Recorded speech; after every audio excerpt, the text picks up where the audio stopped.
ना? क्या बात है। अटेंशन, और अगर नहीं रहे तो टेंशन। अटेंशन, और इसमें कमी की तो टेंशन। आप देखिए मक्के और मदीने में फर्क क्या है। मक्के का मामला ऐसा है कि मक्के में 1 लाख एक नेकी करो तो सवाब 1 लाख। क्या बात। 10 नेकी किया तो सवाब कितना? बोलो। 10 लाख। अच्छा, अगर 20 नेकी की तो सवाब कितना? 20 लाख। क्या बात है साहब।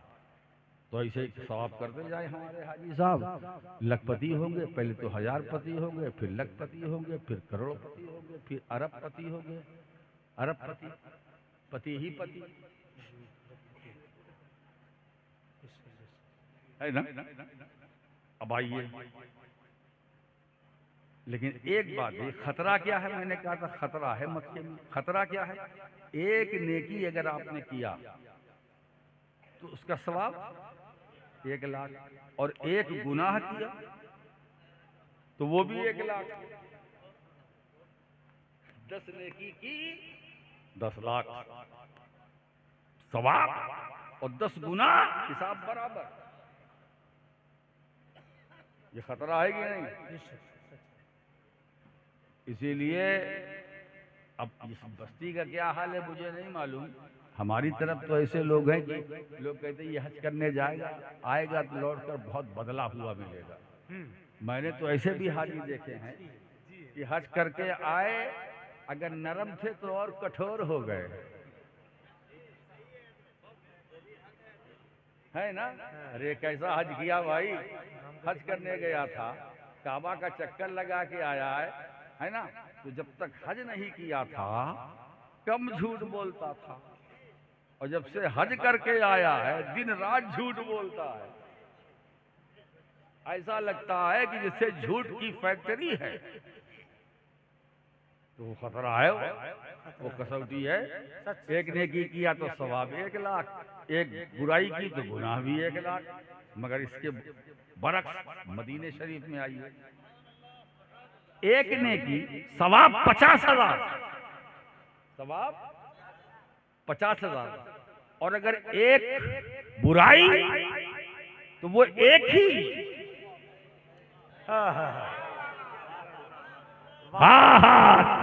मालूम हुआ मक्के और मदीने में फर्क समझो। वहां जलाल है, मदीने में जमाल है।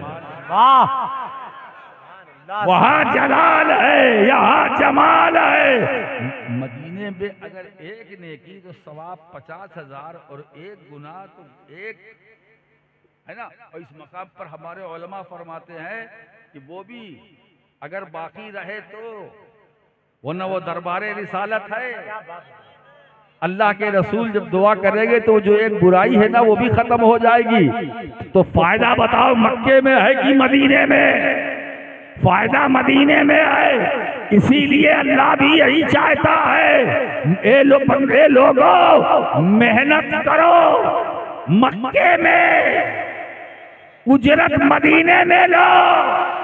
इसीलिए हम अहले सुन्नत पहले मक्का जाते हैं, वहाँ हज करते हैं, उमरा करते हैं, तवाफ़े काबा करते हैं, हज के सारे रुकन को अदा करके बारगाह मुस्तफा में आते हैं। मेहनत वहाँ, मजदूरी यहाँ।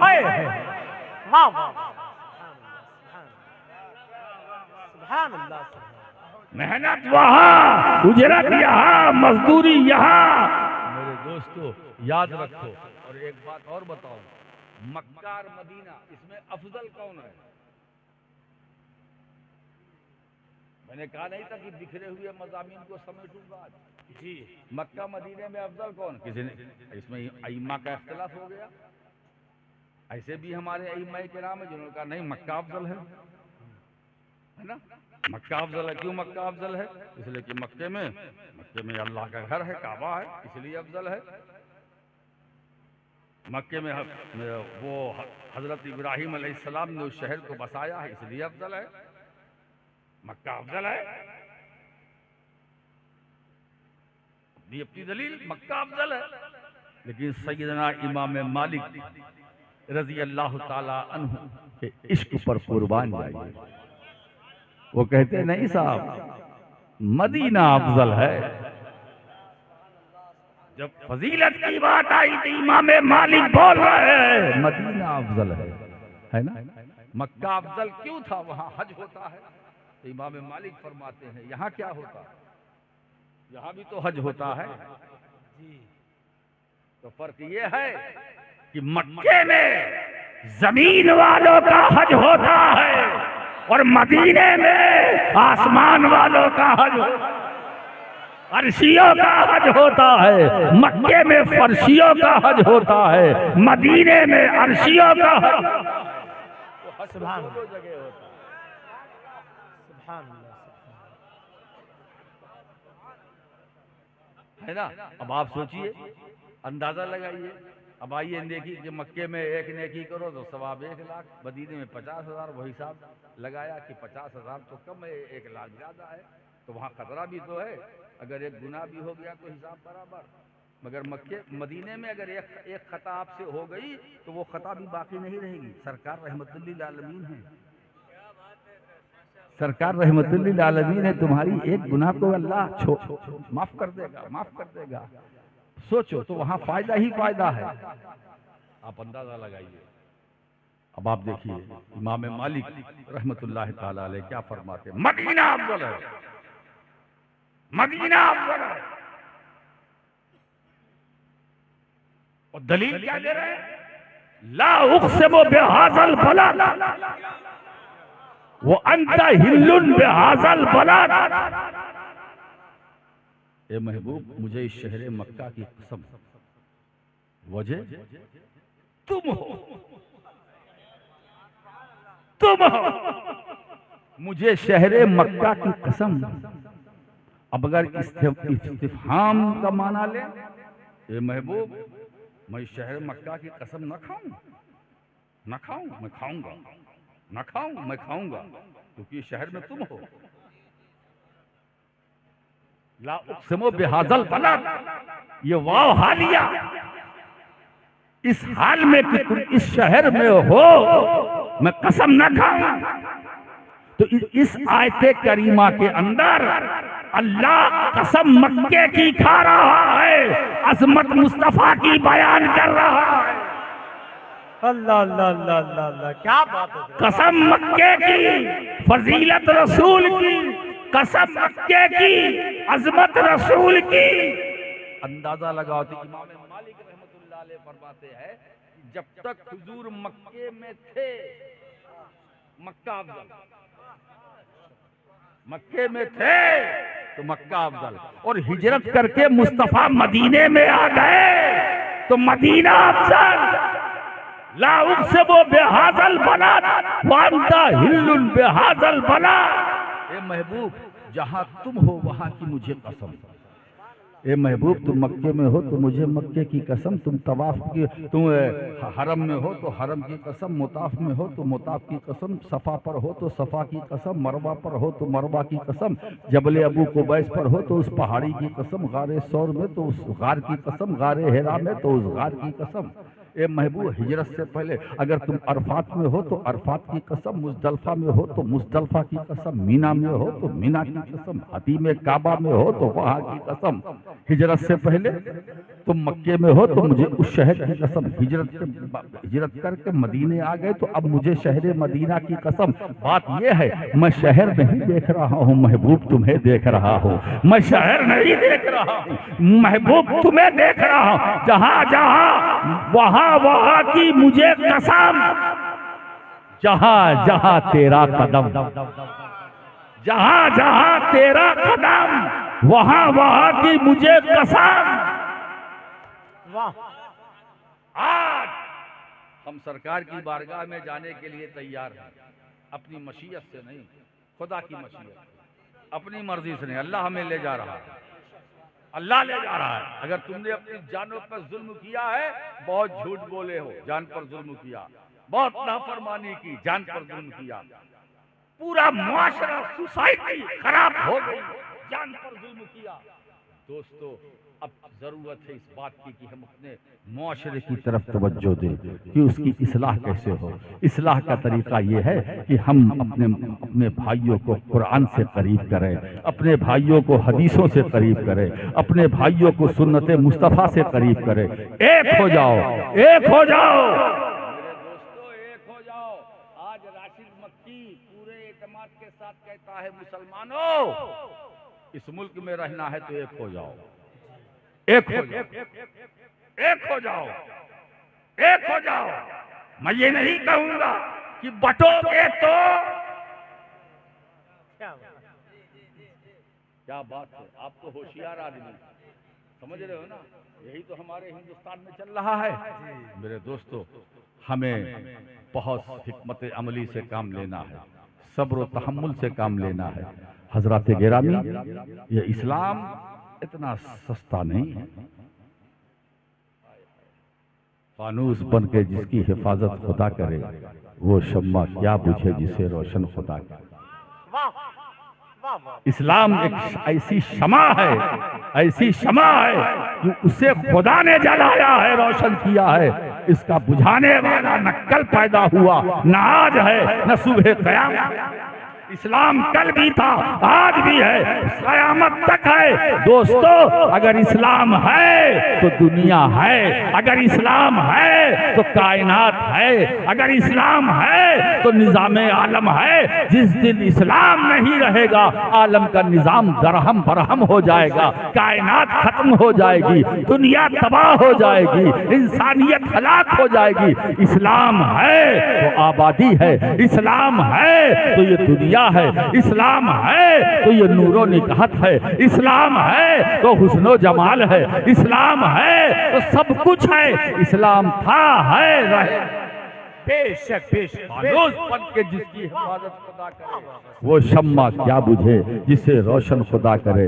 मेरे दोस्तों एक चीज की आदत डाल लो। वो आदत क्या है कि हमें चलना है तो साथ मिल के चलना है, सबको लेकर के चलना है, अपने अंदर इत्तेहाद पैदा करना है, यूनिटी पैदा करना है, यकजहती पैदा करना है। दोस्तों कभी परेशान नहीं होगे। और एक बात बताऊं, जब एक मजहबी मैदान है, एक सियासी मैदान है, जब सियासी मैदान में आप कदम रखिए तो सबको साथ लेके चलिए, सबको साथ लेके चलिए, सबको साथ लेके चलिए, सबको साथ लेके चलिए। फिर ये न देखिए कि इसका ताल्लुक कहाँ से है, ये न देखिए कि ये रहने वाला कहाँ से है। नहीं नहीं, सियासी माहौल में, सियासत के मैदान में हम उसका एड्रेस नहीं पूछेंगे, हमें पूछना भी नहीं चाहिए, हमें जानकारी भी नहीं चाहिए। क्यों? इसलिए कि मिल्ली जो मुश्तरका मसाइल है उनके हल के लिए जरूरी है कि भारत के सारे मुसलमान एक।